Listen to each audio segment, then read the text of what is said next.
ہر طرف سے آ کر اس رومی سالار پر وار کیے، مگر وہ بڑی پھرتی سے ادھر ادھر ہو کر وار بچاتا رہا۔ اس نے بعض وار اپنی تلوار پر روکے۔ مورخ واقدی نے اس دور کی تحریروں کے حوالے سے خالد رضی اللہ تعالیٰ عنہ اور عزازیر کے مقابلے کو تفصیل سے بیان کیا ہے۔ عزازیر وار روکتا تھا، وار کرتا نہیں تھا۔ رومی لشکر سے تو داد و تحسین کا شور اٹھ ہی رہا تھا، مسلمانوں نے بھی عزازیر کی پھرتی کی داد دی۔ خالد رضی اللہ تعالیٰ عنہ نے اپنا ہاتھ روک لیا۔ اے عرب کے سالار، عزازیر نے کہا، کیا میں تجھے قتل نہیں کر سکتا؟ میں تجھے زندہ پکڑوں گا اور تجھ سے یہ شرط منواؤں گا کہ تو جدھر سے آیا ہے اپنے لشکر کے ساتھ ادھر ہی چلا جائے۔ خدا کی قسم، اب تو میرے ہاتھوں زندہ گرفتار ہوگا، خالد رضی اللہ تعالیٰ نے بھڑک کر کہا اور اس پر جھپٹے۔ عزازیر نے گھوڑے کو تیزی سے موڑا اور بھاگ نکلا۔ خالد رضی اللہ تعالیٰ نے گھوڑا اس کے پیچھے ڈال دیا۔ عزازیر نے گھوڑا تیز کر دیا اور دونوں فوجوں کے درمیان چکر میں گھوڑا دوڑانے لگا۔ اب مسلمانوں کا لشکر نعرے لگانے لگا۔ خالد رضی اللہ تعالیٰ نے اس کے تعاقب میں رہے۔ عزازیر اپنا گھوڑا ذرا آہستہ کر لیتا اور جب خالد رضی اللہ تعالیٰ نے اس تک پہنچتے تو وہ گھوڑے کو ایڑ لگا دیتا۔ اس دوڑ اور تعاقب میں بہت سا وقت گزر گیا۔ خالد رضی اللہ تعالیٰ کا گھوڑا سست پڑنے لگا اور اس کا پسینہ پھوٹ آیا۔ عزازیر کا گھوڑا خالد رضی اللہ تعالیٰ کے گھوڑے سے بہتر اور زیادہ طاقتور تھا۔ عزازیر نے دیکھ لیا کہ خالد رضی اللہ تعالیٰ کا گھوڑا رہ گیا ہے۔ اس نے اپنا گھوڑا گھمایا اور خالد رضی اللہ تعالیٰ کے ارد گرد چکر کاٹنے لگا۔ او عربی، عزازیر نے للکار کر کہا، تو سمجھتا ہے میں تیرے ڈر سے بھاگ اٹھا ہوں؟ میں تجھے کچھ اور دیر زندہ دیکھنا چاہتا تھا۔ میں تیری روح نکالنے والا فرشتہ ہوں۔ خالد رضی اللہ تعالیٰ نے دیکھا کہ ان کا گھوڑا عزازیر کے گھوڑے کا ساتھ نہیں دے سکتا تو اپنے گھوڑے سے کود کر اترے۔ ان کے ہاتھ میں تلوار تھی۔ عزازیر نے خالد رضی اللہ تعالیٰ کو آسان شکار سمجھا اور ان پر گھوڑا دوڑا دیا۔ خالد رضی اللہ تعالیٰ کھڑے رہے۔ عزازیر جب قریب آیا تو اس نے گھوڑے سے جھک کر خالد رضی اللہ تعالیٰ پر وار کیا۔ خالد رضی اللہ تعالیٰ بچتے نظر نہیں آتے تھے، لیکن انہوں نے سر کو نیچے کر کے وار کو بیکار کر دیا۔ عزازیر گھوڑے کو گھما کر آیا۔ خالد رضی اللہ تعالیٰ پہلے کی طرح کھڑے رہے۔ اب کہ پھر عزازیر نے ان پر وار کیا۔ خالد رضی اللہ تعالیٰ نے نہ صرف یہ کہ جھک کر اپنے آپ کو بچا لیا، بلکہ دشمن کے گھوڑے کی اگلی ٹانگوں پر ایسی تلوار ماری کہ گھوڑے کی ایک ٹانگ کٹ گئی اور دوسری گھوڑے کے بوجھ کے نیچے دوہری ہو گئی۔ گھوڑا گرا اور عزازیر گھوڑے کے آگے جا پڑا۔ وہ بڑی تیزی سے اٹھا، لیکن خالد رضی اللہ تعالیٰ نے اسے پوری طرح اٹھنے نہ دیا۔ تلوار پھینک کر اسے دبوچ لیا اور اسے اٹھا کر زمین پر پٹک دیا۔ اسے پھر اٹھایا اور پہلے سے زیادہ زور سے اسے پٹکا۔ عزازیر کو اس خوف نے بے جان کر دیا کہ خالد رضی اللہ تعالیٰ اسے مار ڈالیں گے، لیکن خالد رضی اللہ تعالیٰ نے اسے گھسیٹا اور اسی طرح اپنے لشکر کی طرف لے گئے اور کلوس کے پاس جا کھڑا کیا۔ یہ لے، خالد رضی اللہ تعالیٰ نے اسے کہا، اپنے دوست کلوس سے مل۔ خالد رضی اللہ تعالیٰ نے حکم دیا کہ عزازیر کو بھی باندھ لیا جائے۔ ادھر اللہ نے دشمن کے 2 سپہ سالار مسلمانوں کو دے دیے، ادھر شور اٹھا کہ باقی لشکر آ گیا ہے۔ خالد رضی اللہ تعالیٰ عنہ اپنے اسی لشکر کے انتظار میں تھے اور وقت حاصل کرنے کی کوشش کر رہے تھے۔ اس لشکر کے ساتھ تاریخ اسلام کے 2 عظیم سالار تھے، عمرو بن عاص رضی اللہ تعالیٰ عنہ اور ابو عبیدہ رضی اللہ تعالیٰ عنہ۔ خالد رضی اللہ تعالیٰ عنہ نے ذرا سا بھی وقت ضائع کیے بغیر اپنی فوج کو جنگی ترتیب میں کیا۔ 4000 جانباز سواروں کے دستے تلیہ کو اپنی کمان میں رکھا اور حملے کا حکم دے دیا۔ یہ پہلا موقع تھا کہ دشمن کے مسلمانوں کی تعداد دشمن کے برابر تھی، بلکہ کچھ زیادہ ہی تھی۔ رومیوں نے مقابلہ تو کیا، لیکن ان کے انداز میں جارحیت نہیں تھی، وہ دفاعی جنگ لڑ رہے تھے۔ ان کا حوصلہ اور جذبہ تو اسی ایک وجہ سے ٹوٹ گیا تھا کہ ان کے 2 سپہ سالار مسلمانوں کی قید میں تھے اور باقی سالار انفرادی مقابلوں میں مارے جا چکے تھے۔ اس رومی فوج میں پہلی جنگوں سے بھاگے ہوئے آدمی بھی تھے۔ ان پر مسلمانوں کا خوف طاری تھا۔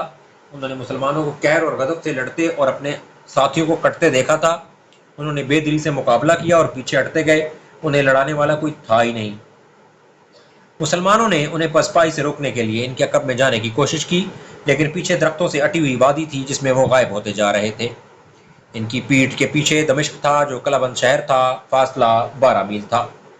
یہ رومیوں کے لیے ایک کشش تھی، پناہ قریب ہی تھی، چنانچہ وہ فردن درختوں کے جھنڈوں میں سے گزرتے دمشق کی طرف بھاگ رہے تھے۔ رومی ایسی بری طرح مسلمانوں کے ہاتھوں ہلاک ہو رہے تھے کہ میدان جنگ ان کی لاشوں اور تڑپتے ہوئے زخمیوں سے اٹ گیا۔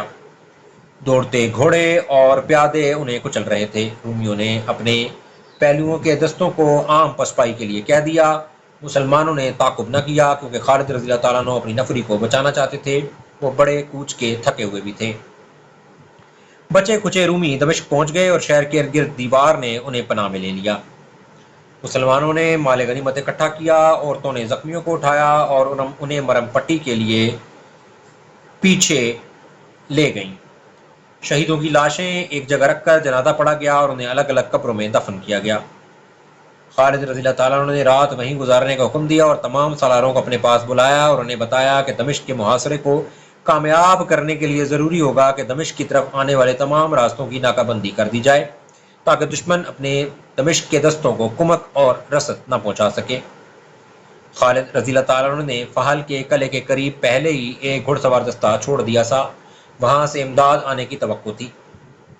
خالد رضی اللہ تعالیٰ عنہ نے 2 گھڑ سوار دستے 2 اور مقامات پر بھیج دیے۔ ان کے لیے حکم تھا کہ ان راستوں سے کمک آئے تو اس پر حملہ کر دیں۔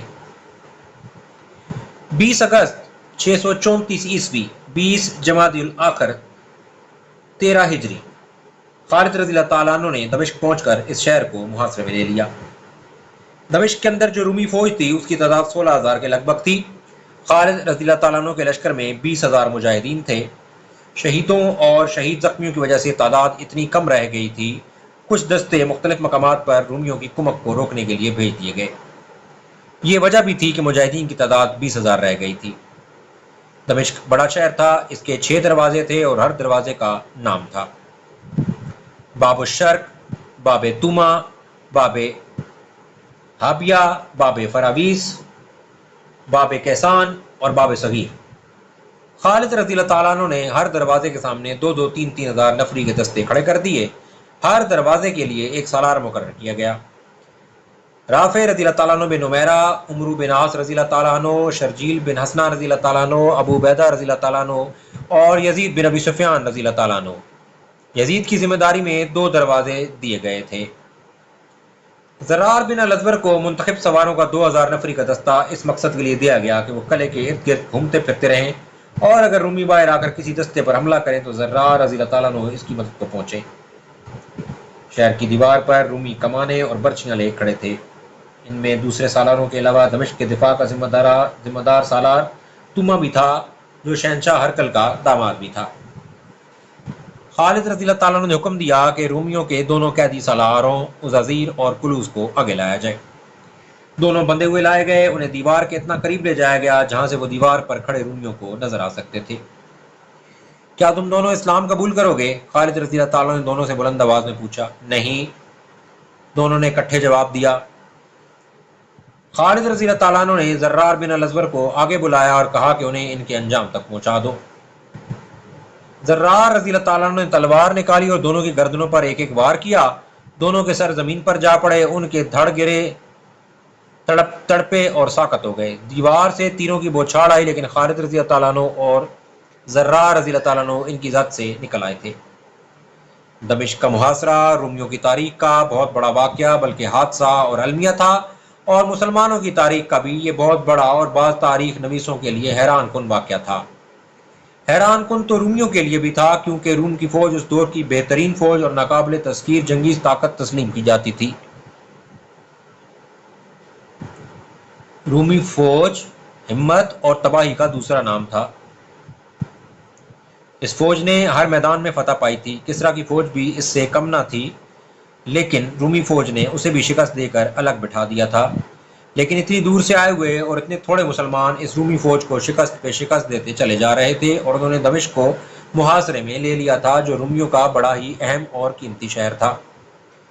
کیسرے روم نے تو کبھی سوچا بھی نہ تھا کہ دنیا کی کوئی طاقت اس کی بہترین اور دہشت ناک فوج کو اس مقام پر لے آئے گی کہ اس کے لیے رومیوں کی روایات اور وقار کا تحفظ محال ہو جائے گا۔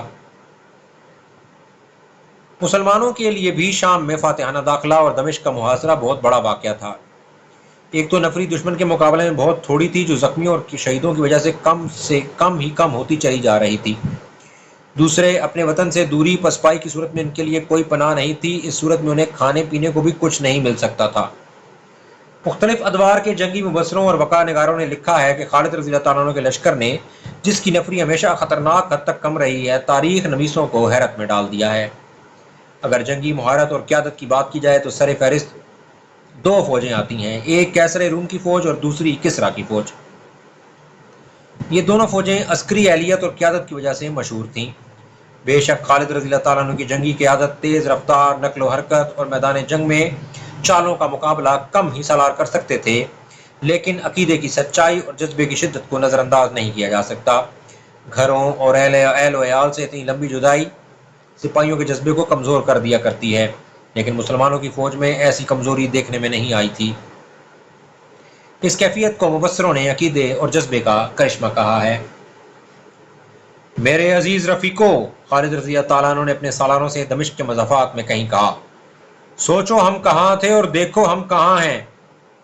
کیا آپ بھی کفار اللہ کو وحدہ لا شریک نہیں مانیں گے، اور کیا وہ تسلیم نہیں کریں گے کہ اللہ نے ہمارے قبیلے کو رسالت صلی اللہ علیہ وسلم عطا کی ہے جو برحق ہے اور کوئی دلیل اسے جھٹلا نہیں سکتی، اور تم اللہ کا شکر ادا نہیں کرو گے جس نے تمہیں اتنے طاقتور دشمن پر فتح دی ہے؟ کوئی شمار نہیں اس کی رحمتوں کا، لیکن ان کے لیے جو اس کی رسی کو مضبوطی سے پکڑتے ہیں۔ بے شک کئی آوازیں سنائی دیں، او اے برہنہ جنگجو!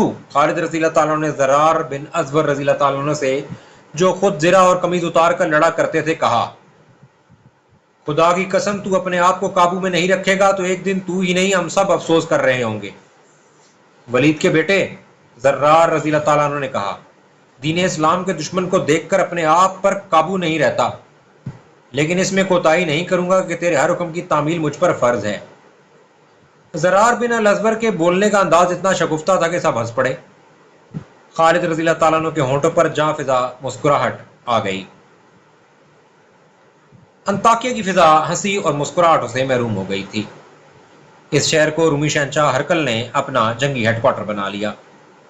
اسے جنگ کی جو خبریں روز بروز مل رہی تھیں، ان سے اس کی ذہنی اور جذباتی حالت ویسی ہی ہو گئی تھی جو مدائن میں شہنشاہ اور شیر کی ہوئی تھی، اور صرف شکست کی خبریں سن سن کر وہ صدمے سے مر گیا تھا۔ مرج السفر میں رومیوں کو جو شکست ہوئی تھی، اس نے تو ہرقل کو باولا کر دیا تھا۔ پھر اسے اپنے سالاروں کے مارے جانے کی اطلاعات ملنے لگی۔ عزازیر زندہ ہے، ہرقل نے بڑے جوش سے کہا۔ کلوس ہے، یہ دونوں عرب کے ان بدوؤں کو دمشق تک نہیں پہنچنے دیں گے۔ شہنشاہ معظم، محاذ سے آئے ہوئے قاصد نے کہا، وہ دونوں زندہ نہیں۔ کیا تم مجھ سے یہ جھوٹ منوانا چاہتے ہو؟ ہرقل نے غضبناک آواز میں کہا، کیا تم جھوٹ کی سزا سے واقف نہیں؟ سب کچھ جانتے ہوئے یہ خبر سنا رہا ہوں شہنشاہ معظم، قاصد نے کہا۔ ان دونوں کو مسلمانوں نے زندہ پکڑ لیا تھا اور دونوں کو انہوں نے دمشق کی شہر پناہ کے قریب لا کر قتل کر دیا ہے۔ اور میری بیٹی کے خاوند کی کیا خبر ہے؟ شہنشاہ ہرقل نے اپنے داماد سالار توما کے بارے میں قاصد سے پوچھا۔ سالار توما دمشق کے اندر ہیں، قاصد نے جواب دیا، اور محاصرہ توڑنے کی کوشش کر رہے ہیں۔ دمشق کا محاصرہ ہم توڑیں گے، شہنشاہ ہرقل نے کہا۔ ہرقل نے انطاکیہ میں اسی لیے ڈیرے ڈالے تھے کہ فوج تیار کر کے جہاں بھی کمک کی ضرورت ہوگی وہاں فوج بھیجے گا۔ اس نے پہلے ہی لوگوں کو فوج میں بھرتی ہونے کے لیے تیار کرنا شروع کر دیا تھا۔ گرجوں میں پادری صرف اس موضوع پر واز کرتے تھے کہ لوگوں کا فوج میں بھرتی ہونا کتنا ضروری ہے۔ وہ کہتے تھے کہ عیسائیت کا خاتمہ ہو جائے گا، اور وہ اسلام سے لوگوں کو خوفزدہ کرتے تھے۔ خالد رضی اللہ تعالیٰ عنہ جب دمشق کی طرف بڑھ رہے تھے، اس وقت ہرقل نے اعلان کیا تھا کہ جو فوج تیار ہو گئی ہے وہ اس کے معائنے اور احکام کے لیے اسے دکھائی جائے۔ یہ فوج اس کے سامنے لائی گئی تو اس نے ایسے جوشیلے اور جذباتی انداز سے فوج سے خطاب کیا کہ سپاہی آگ بگولا ہو گئے۔ تمہیں کوئی شہنشاہ حکم نہیں دے رہا، شہنشاہ ہرقل نے کہا، یہ خدا کے بیٹے کا حکم ہے کہ اس کے دشمنوں کو تباہ کر دو، صلیب کی آن پر مر مٹو۔ میں آج شہنشاہ نہیں، تم جیسا سپاہی ہوں۔ 9 ستمبر 634 عیسوی 10 رجب 13 ہجری کا دن تھا۔ دمشق کے محاصرے کا 11واں دن تھا۔ محاصرے کے 10 روز یہ سرگرمی رہی کہ دمشق کے کسی نہ کسی دروازے سے رومیوں کے 1-2 دستے باہر آتے اور مسلمانوں پر حملہ کرتے، لیکن زیادہ آگے نہ آتے، مختصر سی جھڑپ لے کر قلعے میں واپس جانے کی کرتے۔ خالد رضی اللہ تعالیٰ عنہ نے ابھی قلعے پر کسی بھی قسم کا حلہ نہیں بولا تھا۔ خالد رضی اللہ تعالیٰ عنہ نے دیکھ بھال کے لیے ہر طرف جاسوس بھیج رکھے تھے۔ محاصرے کے 11ویں روز ایک جاسوس اس حالت میں خالد رضی اللہ تعالیٰ عنہ کے پاس آیا کہ اس کا گھوڑا پسینے میں نہایا ہوا تھا، اور جب گھوڑا رکا تو کانپ رہا تھا۔ سوار کی اپنی حالت بھی کچھ ایسی ہی تھی، اس سے اچھی طرح بولا بھی نہیں جاتا تھا۔ خالد رضی اللہ تعالیٰ عنہ نے پہلے تو اسے پانی پلایا، پھر پوچھا کہ وہ کیا خبر لایا ہے۔ رومیوں کی ایک فوج آ رہی ہے، جاسوس نے کہا، تعداد 10,000 سے زیادہ ہوگی، کم نہیں۔ تم نے اسے کہاں دیکھا ہے؟ خالد رضی اللہ تعالیٰ نے پوچھا۔ حمص سے آگے نکل آئی ہے، جاسوس نے جواب دیا، اور ایک جگہ کا نام لے کر اس نے کہا ہمارا ایک دستہ وہاں موجود ہے۔ رومی فوج کل کسی بھی وقت وہاں تک پہنچ جائے گی۔ ہمارے دستے کی نفری ان کے مقابلے میں بہت تھوڑی ہے، اس لیے میں کہیں ایک ثانیہ بھی نہیں رکا، ہمارا دستہ مارا جائے گا اور رومی دمشق تک آ جائیں گے۔ خالد رضی اللہ تعالیٰ نے جاسوس کو رخصت کر دیا۔ ان کے لیے یہ خبر حیران کن بھی نہیں تھی، پریشان کن بھی نہیں تھی۔ انہیں معلوم تھا کہ ہرکل انطاکیہ میں اور وہاں وہ آرام اور سکون سے نہیں بیٹھا ہوا، بلکہ وہ دمشق کو بچانے کے انتظامات کر رہا ہے۔ یہ رومی فوج جس کی اطلاع ایک جاسوس لایا تھا، انطاکیہ سے شہنشاہ ہرکل نے اپنی دمشق والی فوج کے لیے کمک کے طور پر بھیجی تھی۔ مورخوں نے اس کی تعداد 12,000 لکھی ہے۔ خالد رضی اللہ تعالیٰ نے اسی توقع پر کہ رومیوں کی کمک آئے گی دمشق کی طرف آنے والے راستوں پر پہلے سے ہی تھوڑی تھوڑی نفری کا ایک دستہ بھیج دیا تھا۔ ان کے سپرد یہ کام تھا کہ کمک کو روک کے رکھے، مگر یہ جو فوج آ رہی تھی اس کی نفری بہت زیادہ تھی۔ خالد رضی اللہ تعالیٰ نے اسی وقت سالاروں کو بلایا اور انہیں بتایا کہ دشمن کی زیادہ نفری آ رہی ہے اور اسے روکنے کے لیے اپنی نفری بہت تھوڑی ہے۔ رومیوں کی اس کمک کو روکنا ہے، خالد رضی اللہ تعالیٰ نے کہا، اور اپنی نفری جو اس کے راستے موجود ہے اسے جان نقصان سے بچانا ہے۔ ہمیں معاشرے کو ذرا کمزور کرنا پڑے گا، اس کمی کو ہم اپنے جذبے سے پورا کر لیں گے، سالار شرجیل نے کہا۔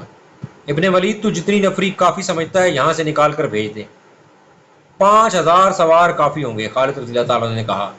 رومیوں کی نفری 10,000 سے زیادہ ہے، بہت ہے، زرار رضی اللہ تعالیٰ بن الازور نے کہا، اور مجھے یقین ہے ابن ولید کہ تو مجھے مایوس نہیں کرے گا، ان 5,000 سواروں کا سالار میں ہوں گا۔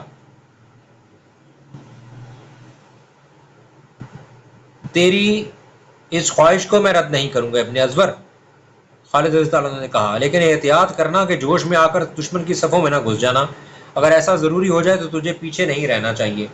اور یہ بھی سن لے ابن الازور، اگر تو نے دیکھا کہ تو دشمن کو نہیں سنبھال سکے گا تو فوراً کمک مانگ لینا، میں بھیج دوں گا۔ وہاں پہلے اپنا جو دستہ موجود ہے اسے بھی اپنی کمان میں لے لینا، یہ ساری نفری تیرے ماتحت ہوگی، اپنا نائب خود ہی چن لے۔ رافع بن عمیرہ، زرار رضی اللہ تعالیٰ نے کہا، لے جا اسے، خالد رضی اللہ تعالیٰ نے کہا، اور اتنی جلدی وہاں پہنچ جیسے تو اڑتا گیا ہو۔ زرار رضی اللہ عنہ بن الازور کو درہ عقاب، شنیت العقاب کے قریب پہاڑی علاقے میں 5,000 سواروں کے ساتھ پہنچنا تھا۔ وہ جگہ دمشق سے کم و بیش 20 میل دور تھی۔ زرار تو جیسے اڑتے ہوئے وہاں پہنچ گئے۔ انہوں نے وہاں جو نفری موجود تھی اسے بھی اپنی کمان میں لے لیا۔ یہ علاقہ پہاڑی ہونے کی وجہ سے گھات کے لیے موزوں تھا۔ رومی فوج ابھی وہاں تک نہیں پہنچی تھی۔ زرار رضی اللہ عنہ نے بڑی تیزی سے اپنی تمام نفری کو گھات میں چھپا دیا۔ اس کے ساتھ ہی اس روز کا سورج غروب ہو گیا۔ زرار رضی اللہ عنہ نے سنتری اس ہدایت کے ساتھ مقرر کیے کہ وہ ٹیکریوں اور چٹانوں کے اوپر چلے جائیں، باہر نہ جائیں، اور پوری احتیاط کی جا رہی تھی کہ دشمن کو گھات کا پتہ نہ چلے۔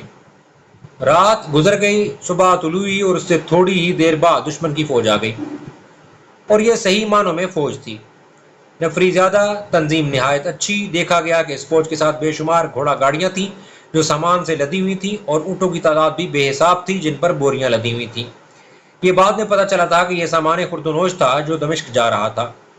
خالد رضی اللہ تعالیٰ عنہ دمشق کے اندر کی اس صورتحال سے بے خبر تھے کہ رومیوں نے دمشق کا دفاع تو بڑا اچھا کیا تھا، لیکن شہر میں رسد اور خوراک کی اتنی کمی تھی کہ 10 دنوں کے محاصرے میں ہی شہری ہر چیز کی قلت محسوس کرنے لگے تھے۔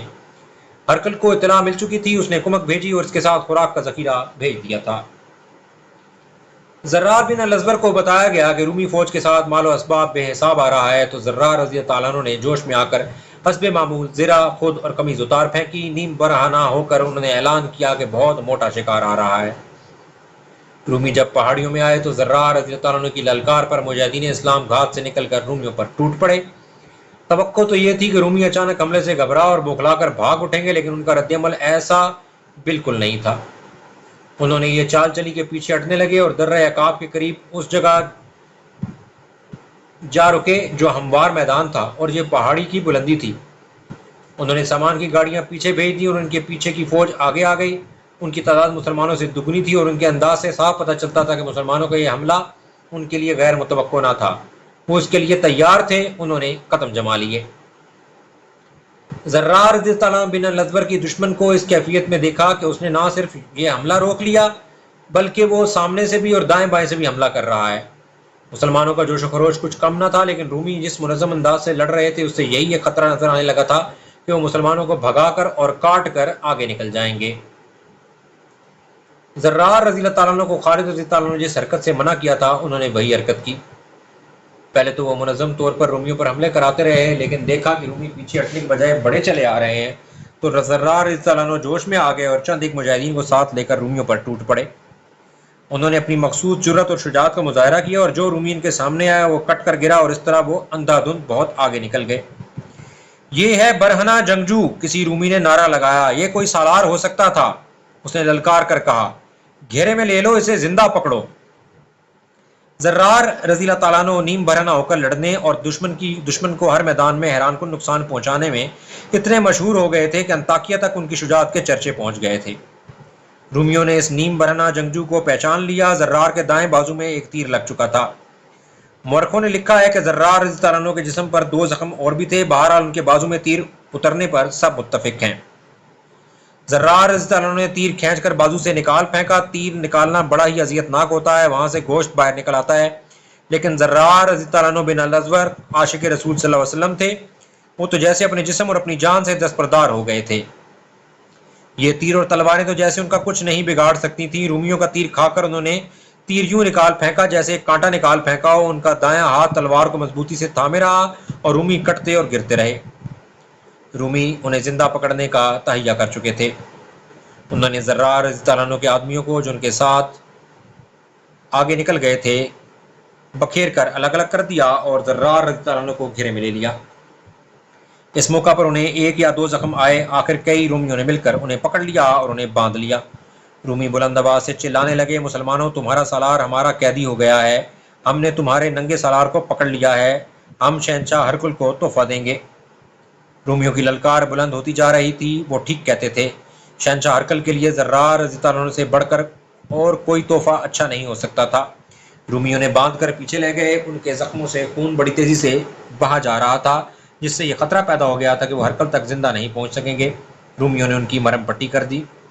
اس دور کی جنگوں میں فوجیں یوں بھی شکست کھا جاتی تھیں کہ سپہ سالار مارا گیا، پرچم گر پڑا اور پوری کی پوری فوج بھاگ اٹھی، لیکن مسلمانوں کا معاملہ اس کے برعکس تھا۔